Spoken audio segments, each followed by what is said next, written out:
Halo Sobat Investor, balik lagi dengan Stock Horseman. Hari ini Kamis 24 Agustus 2023, kita akan bahas tentang emiten batubara. Kenapa? Karena kita tahu di beberapa hari belakangan ini, emiten batubara nih harganya terus naik. Nah, apakah ini momentum untuk bangkitnya saham-saham batubara? Nanti kita akan lihat juga analisa pendapatan Q2 dari tiap emitennya. Ada Bayan, Adaro, PTBA, Golden Energy Mines, GEMS, dan ITMG. Jadi kita akan analisa prospeknya gimana, kontribusinya gimana, secara geografis, dan kinerja Q2 emiten batubara tersebut. Kenapa? Karena kalau kita lihat harga batubara ini terus menggila. Karena sejak 12 hari beruntun ke belakang, ini harganya naik terus. Bahkan kalau bisa dilihat, batubara tuh sempat turun di level 127,15 US dollar per ton. Sekarang berhasil rebound 24,1% ke 164,75 US dollar. Jadi ini kinerja yang cukup signifikan dari harga acuan batubara. Nah, kita mau lihat kira-kira apa yang terjadi. Nah, kalau teman-teman sadar kemarin ini tanggal 23 ya, hari Rabu kemarin, kalau kita lihat IHSG ditutup surplus lagi 0,07%, ada kenaikan sekitar 4,96 poin. Nah, kalau kita lihat kontribusi terbesarnya ada pada sektor energi, minerals, dan energi non-minerals. Jadi yang kontributor terbesarnya nih, ada Bayan, karena market cap-nya paling besar. UNTR, terus ada Golden Energy Mines juga, makanya masuk ke pembahasan. PTBA juga ada, ITMG juga ada. Jadi hampir sebagian besar emiten batu bara nih berkontribusi positif pada hari Rabu kemarin. Dan juga ada sektor non energi ya seperti AMMN, MBMA, Merdeka Baterai gitu ya, MDKA malah minus, dan nikel, ANTM, cuan, dan emiten-emiten lainnya. Jadi batu bara bisa dibilang kemarin tuh cukup cemerlang dalam 2 hari terakhir. Nah, kalau dilihat dari kontribusinya, nah ini sektor batu bara ada Bayan 1,12%, UNTR 1%, Bumi naik 0,70% pada Rabu kemarin, GEMS 13,53, PTBA 1%, ITMG, ABMM, Energi, Maha, dan lain-lainnya. Jadi ini menurut saya cukup bagus juga untuk sektor batu bara bisa rebound lagi. Nah, teman-teman kalau yang mungkin nyangkut ada harapan atau nyangkutnya tipis-tipis gitu ya, bisa dipertimbangkan apakah momentum ini akan berlanjut terus, apakah ini cuma short sell doang, apakah jangka waktunya pendek doang. Nah, teman-teman harus lihat. Oke, kita akan masuk ke pembahasannya. Harga batu bara ini titik terendahnya di bulan Juni kemarin itu sempat di level 120 something. Di level 120 something, 120. Sekarang ada di level 164,75. Itu artinya naik 21%.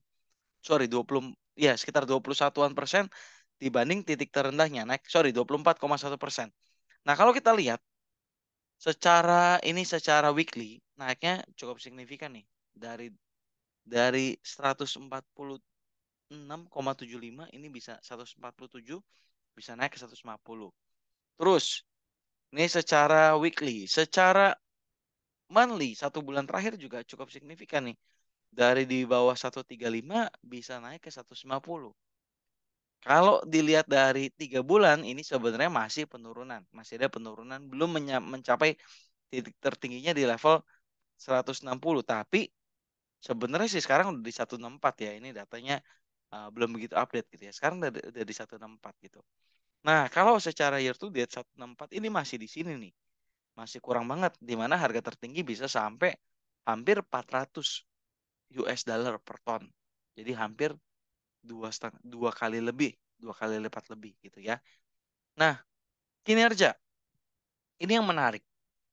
Jadi tadi kita udah lihat dari laporan keuangan masing-masing di kuartal 2-nya, kecuali PTBA. PTBA baru keluarin kuartal 1-nya.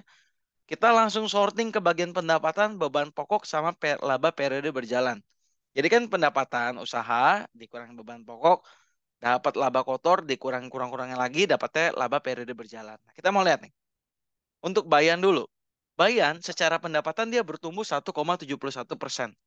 Tapi beban pokok pendapatannya bertumbuh signifikan banget, 56%. Bahkan ini bisa dibilang kedua tertinggi untuk beban pokok, kenaikan beban pokok pendapatan dibanding emiten lainnya.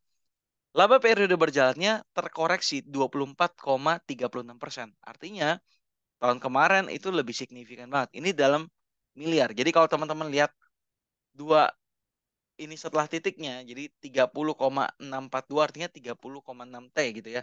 Jadi laba periode berjalannya yang Bayan di tahun 2022 kuartal 2 bisa mencapai 15 triliun, sekarang 11 triliun. Jadi ada koreksi sekitar 4 triliun. Ya itu, sekitar 4 triliun atau 3,7 triliun gitu ya. Hampir 4 triliun. Ini untuk Bayan. Koreksinya di situ, pendapatannya jadi berkurang, bebannya tinggi. Padahal pendapatannya nambah, bebannya tinggi. Oke. Adaro. Untuk Adaro pendapatannya dari 50 hampir 52 T di tahun 2023, tapi di tahun sebelumnya 2022 itu 52,8 T. Artinya secara pendapatan turun sedikit 1,75%, masih make sense, tapi beban pokoknya meningkat. Pendapatan turun dikit, beban pokoknya meningkat 34%. Artinya ini beban pokok meningkatannya ya masih oke, tapi meningkatnya cukup drastis juga 34,09%, sehingga laba berjalannya terkoreksi 25,97% atau hampir 26%. Dari 20 triliun sekarang cuma sekitar kurang dari 15 triliun. Ini kurangnya sekitar 5,2 triliun, ya berasa juga ya gitu. Nah, ini untuk Adaro Energy. Untuk ITMG, kalau kita lihat ITMG ini pendapatannya berkurang 8,61% dari 21,3 triliun ke 19,5 triliun. Beban pokok pendapatannya naik juga, hampir rata-rata semua emiten naik. Jadi 25% dari 10 triliun ke 12,6 triliun. Laba periode berjalannya turun 33% dari 6,9 triliun ke 4,6 triliun. Kalau teman-teman mau lihat angka-angkanya dari mana, lihat dari laporan keuangan. Jangan lupa teman-teman harus lihat nih, apakah laporan keuangannya dikali 1000 dalam satuan ribuan dolar, dan harus dilihat juga kurs yang dipakai pada saat pencatatan laporan keuangan itu di kurs berapa. Teman-teman bisa cari di penjabaran mata uang asing. Oke, ITMG. Tadi sekarang PTBA. PTBA masih ada laporan Q1-nya doang nih yang baru bisa diakses gitu ya. Pendapatannya naik. Nah, ini pendapatannya cukup baik karena di antara semua emiten yang pendapatan naik paling tinggi itu ada di PTBA kan. Q1-nya 21,35%. Atau naik sekitar 1,7 triliun. Tapi ya again, pendapatannya naik tapi kalau beban pokoknya naik juga ya sama aja bohong gitu ya. Jadi ini kalau bisa dilihat beban pokoknya besar banget dari 4,7 T ke 7,8 T. Ini hampir 3,1 T naik bebannya. Sehingga laba periode berjalan juga terkoreksi dari 2,3 T di tahun sebelumnya turun 48,43% jadi 1,1 T di tahun 2023. Nah, untuk games. Games ini paling menarik. Kenapa? Karena laba periode berjalannya turunnya paling sedikit, beban pokok penjualannya paling sedikit, turunnya juga, pendapatannya bisa dibilang cukup bagus. Jadi di tahun 2022 pendapatan 20 triliun, 2023 naik 1,6 triliun, jadi 21,673, naik 8,15%. Nah, beban pokok pendapatannya ini naiknya 11,9%. Artinya ini kenaikan beban pokok paling rendah di antara emiten-emiten yang saya bahas di kesempatan kali ini. Jadi naik sekitar 1, ya mungkin sekitar 1,3 triliun. Ya, around segitu 1,2 atau 1,3-an. Jadi naik 11,9%, dan laba periode berjalan penurunan paling kecil ada pada Games Golden Energy Mines, yaitu turun sebesar sekitar 300 jutaan. 300 jutaan. Ya, sekitar 300 jutaan turun laba periode berjalannya. Nah, yang menarik adalah Games juga mau bagi dividen nih, teman-teman. Kalau teman-teman lihat, Games akan bagi dividen pada harga sekitar 800-an gitu ya. Jadi kita akan cek kira-kira pembagian dividennya oke nggak nih. Kalau saya lihat, saya hitung sih dengan harga yang saat ini, harga tanggal 23 hari Rabu kemarin itu kurang lebih dividennya yieldnya 11%. Nah, teman-teman bisa consider tuh kira-kira bagus atau enggak. Makanya kemarin naiknya juga signifikan banget sampai 13% untuk games itu sendiri. Oke, penjualan geografis. Kalau kita lihat penjualan geografis dari Bayan sendiri ini 48%-nya ada di Malaysia, Filipina, Singapura, sama Vietnam. China, Jepang, Korea, sama Taiwan ini kontribusinya 23%. Jadi ya mungkin permintaan dari Cina nggak sebanyak di daerah-daerah yang fokusan dari Bayan Resources. Sedangkan kalau kita lihat di Adaro, ini Adaro, terus ada di ITMG, PTBA, sama Golden Energy Mines paling besar ada di Tiongkok. Ini Tiongkoknya Adaro sebesar 12%. Terus kalau kita ke ITMG, Tiongkoknya sebesar 31%. Kalau kita ke PTBA, Tiongkoknya sebesar ini 6%. Kalau dilihat dari game sebesar 46%. Sisanya kontribusi domestik juga cukup besar gitu ya. Jadi perusahaan ini cukup diuntungkan karena kontribusi domestiknya juga ada dan rata-rata di atas 20% untuk penjualan domestik. Ini dari kontribusi pendapatan masing-masing. Kalau kita bisa lihat, pemain utamanya siapa sih? Pemain utamanya Tiongkok yang pertama. Yang kedua ada India. Terus kemudian ada Jepang yang sering kita lihat. Terus ada juga ya Filipina juga. Korea Selatan juga. Thailand juga. Jadi ini merupakan negara-negara pembeli terbesar. Eropa ya hampir nggak kelihatan lah. Eropa tuh cuma 1% atau 0%. Jadi kadang-kadang kalau Eropa bawel bilang energi Indonesia ini batu bara merusak lingkungan segala macam ya memang ada dampaknya. Tapi mereka juga nggak ada kontribusi kan ke pendapatan kita. Nah ini untuk penjualan secara geografis dari emiten-emiten tersebut. Apa sih yang menyebabkan harganya bisa naik? Kalau kita lihat secara year on year, ini Tiongkok naik 64% permintaannya dari Juni tahun kemarin ke Juni tahun ini. Kenapa sih? Nanti kita akan bahas. India, India terkoreksi. Jadi permintaan India berkurang cukup dalam 37%. Jepang permintaannya juga berkurang 37%, 27%. Taiwan berkurang 10%. Yang naik malah Filipina ada di 22%. Malaysia naik 12,96%. Dan lain-lainnya. Yang paling tinggi kenaikannya ada di Tiongkok bagus, ini Filipina, juga Vietnam, Hong Kong juga ada kontribusi kenaikannya. Nah, pemicu harga saham batubara meningkat. Secara global ada namanya heat waves atau gelombang panas yang terjadi di China. Nah, gelombang panas ini memperlambat untuk pemulihan ekonomi Cina pasca COVID. Kalau kita lihat COVID di China itu terdampak banget. Nah, sampai China melakukan lockdown. Nah, karena adanya lockdown, otomatis ekonomi harus recovery atau harus mengalami pemulihan sehingga bisa balik bertumbuh secara positif gitu.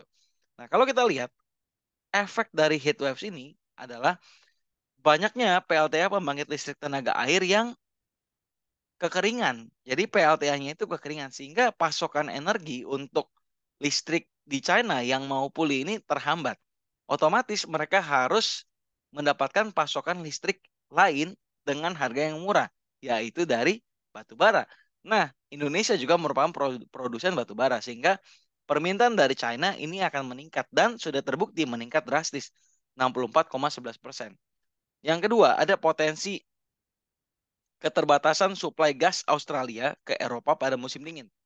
Kenapa kayak gitu? Karena kalau kita lihat ini banyak serikat pekerja dari Australia melakukan pemogokan karena nggak puas nih terhadap gaji dan kondisi kerjanya. Akibatnya apa?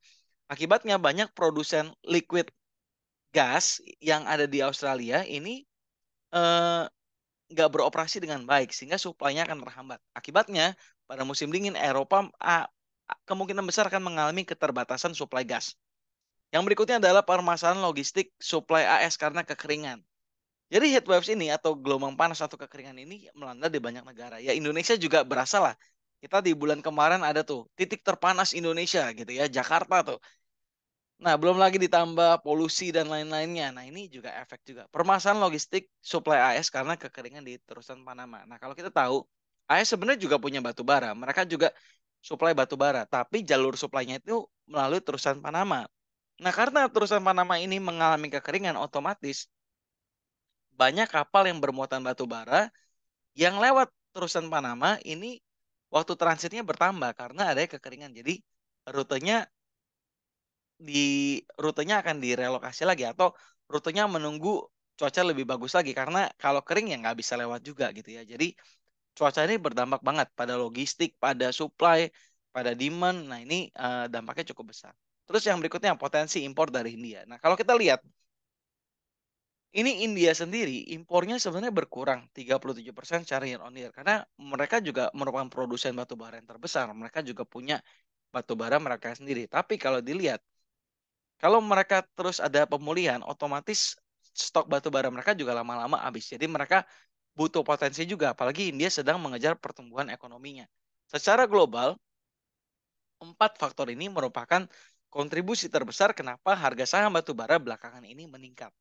Nah, secara nasional ada juga keputusan Menteri ISDM 227 dan lainnya mengenai pedoman penetapan harga patokan untuk penjualan komoditas batu bara yang dinilai akan membuat stimulus harga batu bara nih pajaknya lebih murah. Jadi harganya lebih baik lagi. Jadi HBA 1, HBA 2, harga atau acuan batu bara yang 3 ini harganya direstruktur lagi. Jadi direvisi lagi harganya sehingga produsen-produsen batu bara nih bisa bersaing dan mendapatkan margin yang cukup bagus, nggak terpotong sama pajak gitu ya. Jadi ini secara nasional dan secara global kita lihat harga pemicu saham batu bara meningkat. Tapi kita menurut saya pribadi ini adalah mungkin short term karena demand dari globalnya sendiri dari China dan India ini belum begitu signifikan adanya karena ada wabah aja, ada panas. Tapi ketika semua sudah normal, kemungkinan besar ya akan kembali ke harga normal. Menurut saya, harga batu bara mungkin akan naik sedikit, akan ditutup di angka mungkin 180, mungkin di bawah 200 untuk tahun ini. Syukur-syukur bisa tercapai. Optimisnya akan ada di angka 180. Tapi kalau bicara pesimisnya mungkin menurut saya akan di harga ya sekarang 160-an gitu ya. Jadi mentok di 180 per US dollar per ton, ya sekarang di 160. Asumsinya dari mana? Asumsinya dari kinerja. Kalau kita lihat permintaan secara isu permintaannya naik, tapi kalau dilihat dari kinerja emiten batu bara sendiri, ya kinerjanya rata-rata terkoreksi ya cukup dalam gitu ya. Kalau kita lihat terkoreksinya ada di atas 20% semua kecuali yang GMC ini rata-rata kinerja terkoreksi 20%. Jadi menurut saya 160 itu ya rata-rata ya optimisnya bisa di 180. Tapi kalau lihat dari kinerjanya ya semoga aja bisa bertahan dengan baik. Jadi sobat investor kalau boleh disimpulkan yang menurut saya potensial adalah teman-teman bisa lihat di GEMS dan ITMG dua ini dan PTBA juga karena PTBA mungkin kalau harganya masih murah juga tapi kenaikannya juga signifikan juga. Jadi kalau boleh pilih revisi aja deh teman-teman boleh pilih di menurut saya yang menarik ada di Games, ada Row dan ITMG. Ya, dari saya itu teman-teman kalau punya pendapat lain jangan lupa tulis di kolom komen yang pegang batu bara dari lama, yang masih nyangkut, semoga ini bisa jadi momen yang keluar, yang mau invest, semoga ini bisa dioptimalkan dan kita berharap semoga kedepannya ada stimulus-stimulus lagi yang diberikan sehingga harga batu bara nih bisa terus naik dan sehingga kita bisa take profit di batu bara itu. Sampai ketemu di pembahasan selanjutnya. Salam investasi.